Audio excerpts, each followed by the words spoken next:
Partiya Demokrata Gelan li Stenbolê ji bo şermezarkirina desteserkirina hevserokên şaredariya bajarê Amedê Gultan Kışanak û Firat Anlı çalakiyên xwe di roja bir savaş başlatıldı.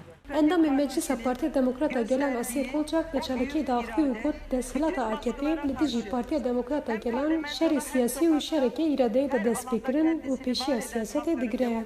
Son derece keyfi Hevserokê navçeya Kartaliyê HDP Sanî Yıldırım jî got Erdoğan bi vê tevgerê vîna gel nas nake û tasfiyekirina siyaseta demokratîk û muhalefetê jî ji xwe re dike armanc.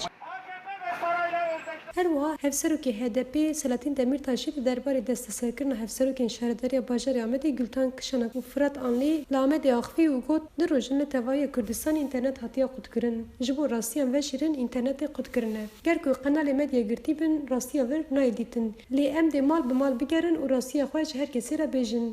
û bangewaziya li her qedeyê berxwedanê kir. Hêjayê gotinê ku di demên dawî de bi pêşîgirtina siyaseta sivîl li seranserê Tirkiye mafya Kurdan tê bin pêkirin. Bajarê Amedê di serî de polîsan avê ser navendê HDP û DBP û bi sedan kes bin çavkirin. Parlamenterê HDP û DBP ji hêla polîsan ve hatin derbkirin û sê rojên ku li bajarê Kurdan înternet hatiye qutkirin. Her wiha siyasetvanên Ewropayê li dijî vê rewşê bi peyamên xwe bertek nîşandan.